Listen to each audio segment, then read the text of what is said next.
Jemaah, jemaah. Alhamdulillah buat jemaah yang baru bergabung hari ini kita sedang membahas dalam tema tak ada kebohongan yang sempurna. Nah, kita tidak ada kebohongan yang sempurna karena pada akhirnya ketahuan juga.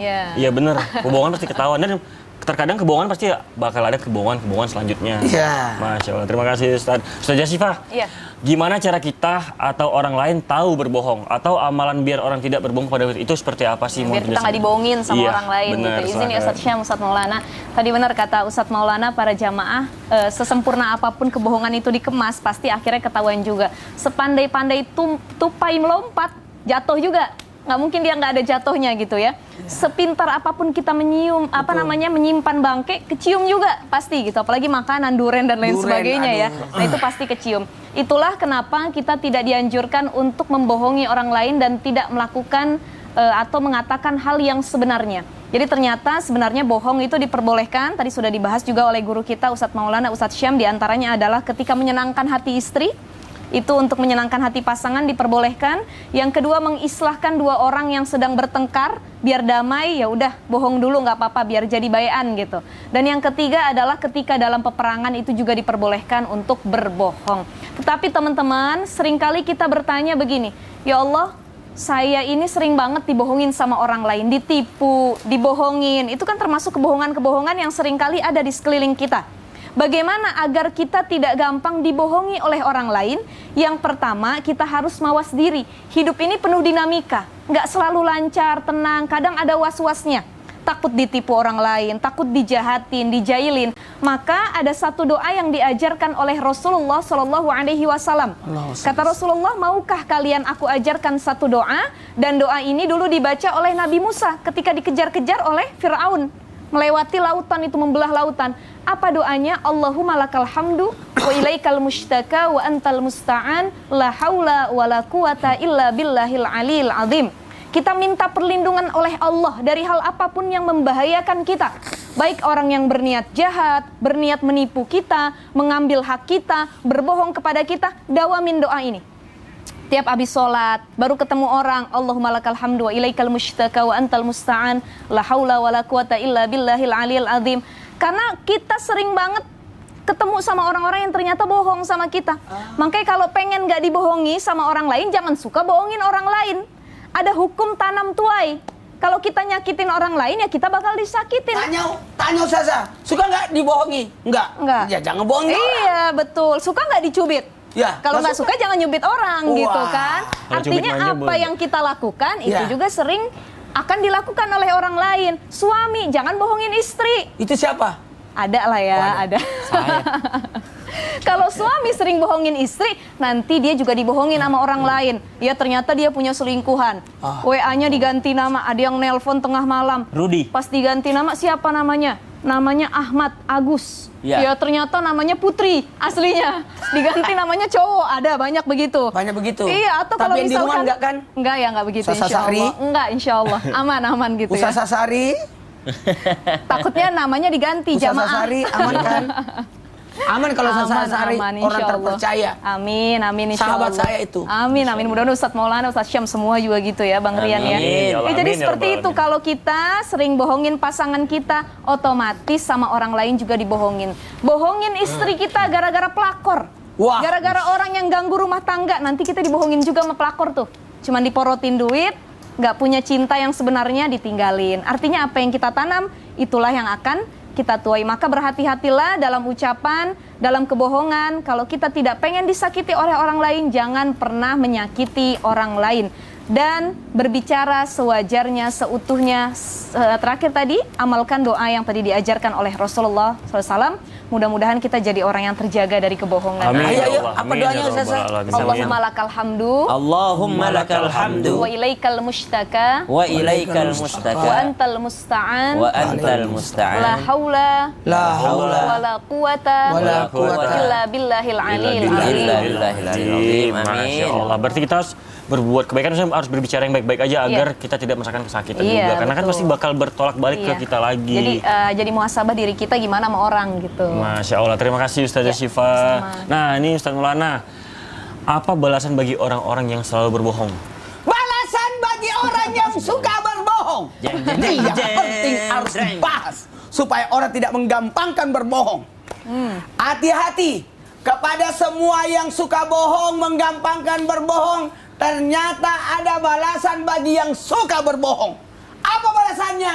Yang pertama, balasan bagi orang yang berbohong akan mendapatkan azab yang sangat pedih. Ditarik lidahnya, digunting lidahnya.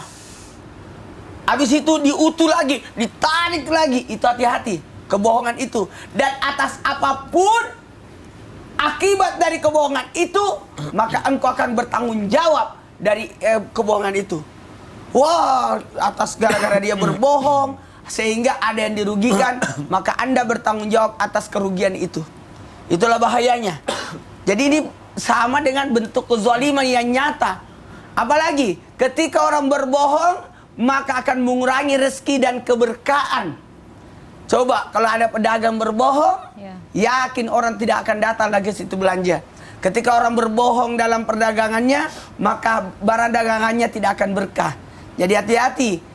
Bermuamalah jangan ada bohong, berjanji jangan ada bohong, semuanya jangan ada bohong. Maka mohon maaf, astagfirullahaladzim, modal saya terus terang sejak kecil saya berusaha untuk tidak pernah berbohong. Masya Allah. Dari kecil saya tidak pernah mau berbohong. Sehingga alhamdulillah saya selalu dipercaya jadi inilah jadi ini. Karena memang saya tidak pernah berbohong. Berusaha untuk tidak pernah berbohong. Karena kapan sekali berbohong, maka kecewalah orang. Ingat, kepercayaan itu bagaikan keperawanan. Lanjutkan aja kata-kata saya. Saya tidak akan melanjutkan. Rusak karena ketika sedikit. rusak, maka rusaklah segalanya. Jadi hati-hati. Jamaah. Oh jamaah. Yang paling berbahaya, siksaan bagi orang yang berbohong, disiksa di dalam kubur. Karena ada 4 yang disiksa di dalam kubur. Orang yang paling banyak disiksa di kubur ada 4. Yang pertama pembohong, yang kedua pengkhianat, yang ketiga provokator, yang keempat yang tidak bagus istinjanya. Maka yang disebut pertama, yang paling banyak disiksa di kubur adalah para pembohong. Hati-hati, di dalam kubur akan ditanya dan ketahuan semua. Karena yang jadi saksi, yang jawab bukan hanya kita, mulut ini, tapi semua anggota badan akan jadi saksi. Maka letak kebohongan itu tidak akan mungkin bisa tersimpan dengan baik, akan terlihat, akan nampak. Dan nanti dari kemudian, nauzubillah semua nauzubillah, semua perbuatan kita di dunia akan ditampilkan di layar besar. Lalu diperlihatkan semua yang pernah kita lakukan. Maka betapa malunya orang yang suka berbohong, karena dipermalukan di hari kemudian. Dipermalukan di hari kemudian. Makanya jangan pernah ada niat untuk berbohong.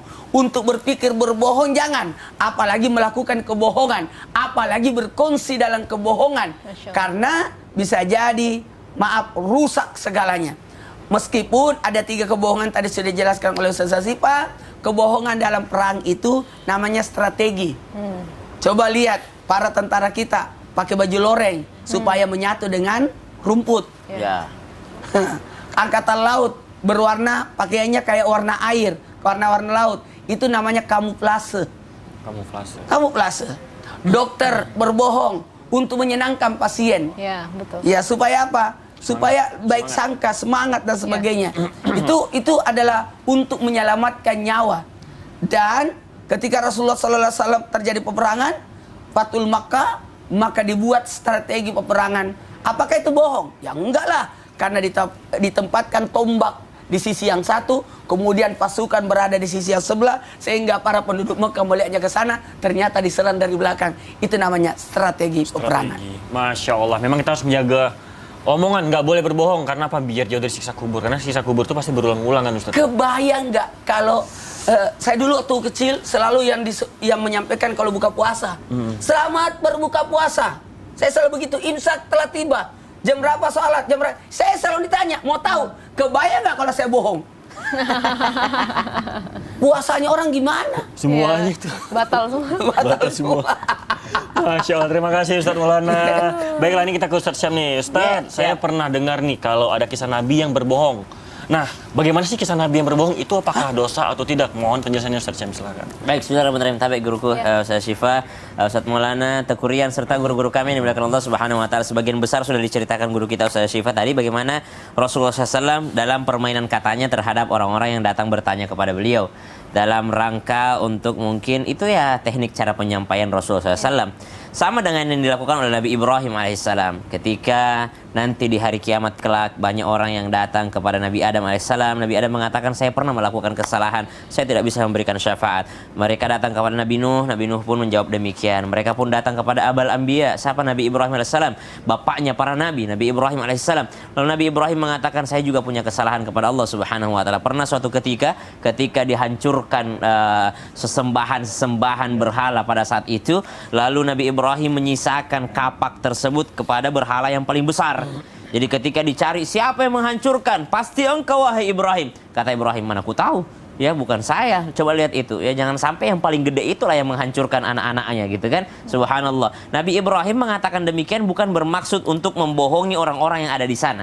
Tapi Nabi Ibrahim ingin memberikan logika terhadap mereka. Ketika Nabi Ibrahim menggantungkan kapak tersebut kepada patung yang paling besar, maka Nabi Ibrahim mengatakan ya yang menghancurkan yang paling besar, mungkin nggak mau disaingi sebagai Tuhan yang paling besar gitu. Kata Nabi Ibrahim. Kata orang, nggak mungkin lah, masa patung bisa? Kalau menghancurkan temannya sesama patung saja nggak bisa, masa dia bisa menurunkan hujan? Masa dia bisa memberikan rezeki? Masa dia engkau sembah? Itu bukan sesembahan, kata Nabi Ibrahim AS. Jadi kebohongan yang dilakukan adalah kebohongan untuk yakni mendakwahi orang-orang dalam rangka menyadarkan orang bahwa ini loh yang kau percaya. Sama dengan mungkin zaman sekarang ada yang membongkar trik-trik pengobatan yang lagi viral misalnya, atau membongkar penipuan orang lain gitu. Ternyata orang dikuras duitnya hanya dengan suatu trik, subhanallah. Maka ini adalah bukan berarti membuat suatu kebohongan, tapi ini adalah suatu trik daripada Nabi Ibrahim alaihissalam. Pernah juga satu kisah di mana ada seorang yang dikejar untuk dibunuh, lalu ditanyakan kepada beliau, apakah engkau melihat seorang laki-laki yang berlari tergesa-gesa seperti ini? Maka ketika itu dia pindah, ya satu langkah satu jengkal dia pindah dari tempatnya, lalu mengatakan, semenjak saya berdiri di sini, saya tidak pernah melihat orang yang engkau sebutkan lewat. Padahal itu dia katakan semenjak saya berdiri di sini. Waktu dia berdiri di sini tadi, dia memang ada orang yang lewat. Ciri-cirinya disebutkan, rambutnya seperti ini, badannya seperti ini, wajahnya seperti ini. Ditanya sama yang mengejar ini, yang ingin membunuhnya, apakah engkau melihat laki-laki tadi lewat di sini dengan ciri-ciri seperti ini? Dia tahu, wah ini mau dibunuh laki-laki ini. Maka dia pun berpindah lalu mengatakan, semenjak saya berdiri di sini, saya tidak melihat laki-laki yang engkau bicarakan tadi. Tidak ada laki-laki yang lewat di depan saya seperti yang engkau sebutkan ciri-cirinya. Berarti dia pun tidak berbohong. Masya Allah, tabarakallah. Bagaimana orang-orang di zaman dahulu, orang-orang yang dekat dengan Allah Subhanahu wa taala sangat menjaga lisannya. Kalau bohong-bohong iseng, mungkin di masa Nabi itu ada satu sahabat namanya Nuaiman. Nuaiman itu pernah menjual temannya. Jadi dia nggak dikasih makan sama temennya. Akhirnya dia datang ke pasar mengatakan, berapa harganya budak ini? Dikatakan 500. Katanya, wah saya punya budak juga itu, harganya cuma 200. Jadi dijual temennya, padahal temennya bukan budak. Jadi cerita demikian pun Rasulullah tidak menegurnya. Rasulullah hanya tertawa mendengar kisah tersebut. Jadi sahabat tuh nggak kaku-kaku amat. Para Nabi juga nggak kaku-kaku amat. Ada juga bercandanya gitu. Tapi menjaga daripada apa yang diharamkan dari Allah Subhanahu wa taala.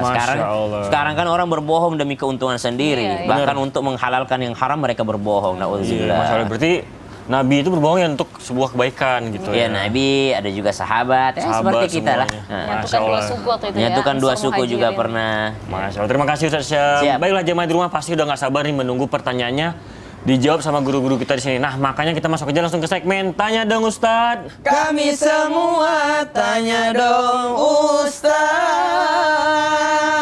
Pertanyaan pertama masih di dalam kotak pos. Saya ambil dulu ya Ustadz ya. Permisi, maaf. Permisi. Nah, ini dia nih pertanyaan pertama. Permisi lagi Ustadz, maaf. Saya lihat dulu ya isinya. Bismillahirrahmanirrahim. Semoga tulisannya bisa dibaca. Nah, ini untuk Ustazah Syifa ini. Assalamualaikum Ustazah, mau nanya. Orang tua saya pernah bilang mau cerai agar kakak saya dirantau pulang. Soalnya kakak saya jarang sekali pulang. Terus Tunggu dulu.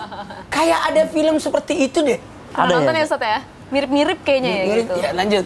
Terus itu gimana hukumnya Ustadz? Bohong tentang cerai agar anak pulang itu seperti apa sih Jadi hukumnya? orang tuanya Silakan bilang Ustadz cerai Syifa. gitu ya, biar anak-anaknya pulang. Izin Ustadz Syam ya, Ustadz Maulana. Bismillahirrahmanirrahim. Ini jadi pelajaran buat kita anak-anak rantau. Nih di samping kanan kiri saya semua anak rantau gitu ya, bukan orang sini, kecuali saya orang asli sini gitu. Wish, Nah, akang biasanya sih. biasanya orang tua yang anaknya merantau itu kangennya luar biasa.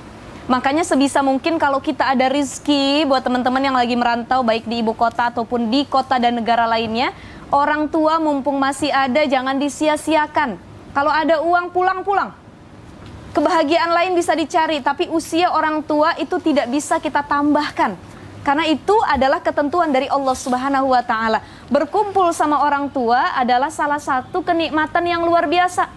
Sekaya-kayanya kita, sehebat-hebatnya kita, sebanyak uangnya kita, sepopuler kita di ibu kota, tapi kalau itu cuma hidup sama pasangan kita tanpa kita ingat sama orang tua di kampung sana, itu juga tidak ada keberkahan sama sekali. Apalagi sampai orang tuanya ngomong setiap nelpon, nak pulang nak, ibu kangen. Ternyata di hari besar juga nggak pulang. Nah ini sama saja kita zolim dan menyakiti keberadaan orang tua kita. Padahal keberhasilan kita sesungguhnya karena doa-doa setiap malam yang dipanjatkan oleh orang tua kita.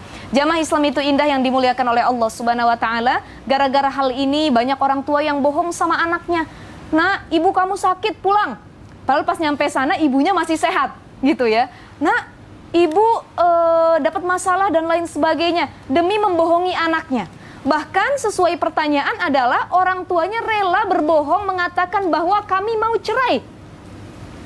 Kamu pulang nak, coba jadi penengah, kita mau cerai nih. Padahal ini cuma siasat agar anak-anaknya pulang. Ternyata kalau dalam Islam sendiri ada dua hal yang kalau itu serius menjadi kenyataan dan kalau main-main juga bisa dianggap kebenaran. Apa itu cerai dan menikah? Akad dan cerai. Akad dan talak ya, atau bisa juga. Jadi kalau orang main-main bilang pengen nikah ya, saya terima nikahnya si Fulan bin Fulan, itu bisa sah. Dan begitu juga cerai, makanya laki-laki nggak boleh gampang ngomong cerai. Artinya al-kalamu ad-du'a, ucapan itu adalah doa. Jadi kalau ngomong sama siapapun, sama pasangan, sama anak, kawan yang baik-baik saja. Nah ibu bapak mau cerai, ternyata beneran cerai. Dulu ini ada kisah yang sangat menarik sekali para jamaah yang ada di rumah. Rasulullah itu hobinya adalah menjenguk orang sakit. Salah satu kebaikan Rasulullah. Suatu hari Rasulullah datang menjenguk seorang Arab Badui. Wa kana Nabiyyu sallallahu alaihi wasallam idza dakhala ala marid ya ya'uduhu. Kalau Rasul masuk kepada orang-orang yang sakit rumah mereka, yang dimana dalamnya itu ada orang-orang sakit, Rasul menjenguk, pasti Rasul selalu mengatakan ketika menjenguk, la ba'sa tuhurun insyaallah. La ba'sa tuhurun insyaallah. Nggak apa-apa, sabar ya dengan penyakit ini. Insyaallah sakit ini menjadi penggugur dosa, penghapus dosa. Nah ketika Rasul menjenguk si Badui ini, apa kata si Badui Arab ini? Dia mengatakan, kalah, enggak, salah itu apa penghapus dosa? Enggak, kata si Badui. Karena sesungguhnya penyakit yang aku derita ini juga pernah diderita oleh orang-orang tua lainnya, dan mereka itu nggak lama masuk ke alam barzah, meninggal maksudnya. Ya, kata Rasul, ya udahlah kalau begitu, saya udah mengatakan tohurun gitu ya, jadi penghapus dosa. Rasulullah hanya terdiam saja. Ternyata keesokan hari Rasulullah mendapati kabar orang Badui ini meninggal dunia. Subhanallah. Jadi hati-hati, al-kalamu ad-du'a, ucapan itu doa. Ngomong sama anak pengen cerai, ternyata benar-benar diceraikan oleh Allah Subhanahu wa taala. Ngomong sama anak sakit, ternyata benar-benar dikasih penyakit yang luar biasa oleh Allah Subhanahu wa taala. Jadi, boleh orang tua sebagai siasat agar anaknya mau pulang berbohong, tapi bohongnya yang baik-baik. Nah, adik kamu mau dilamar sama orang nak, ternyata beneran ada yang ngelamar adiknya gitu ya. Nah, ibu rencana ada yang mau bawain uang nak gitu. Nih buat bikin yang lain-lain yang bagus, kebaikan, itu boleh kalau bohongnya dalam kebaikan. Apalagi kalau anaknya nggak mau pulang-pulang. Berarti cara bilangnya cara yang baik-baik, bilang yang baik-baik agar Jangan semuanya terkabul. Karena kan ngomong itu kan pasti kadang kita bilang nggak baik, benar-benar kejadian. Apalagi gitu. sampai bilang mau cerai gitu. Aduh, kan. Astagfirullahaladzim. Itu nggak boleh kalau dalam Islam. Baiklah, terima kasih Ustazah Syifa. Nah, jemaah jangan kemana-mana ya. Tetap di Islam itu Indah, karena sesaat lagi guru-guru kita di sini akan menjawab pertanyaan jemaah di sosial media. Jemaah, oh jemaah. Alhamdulillah. Subhan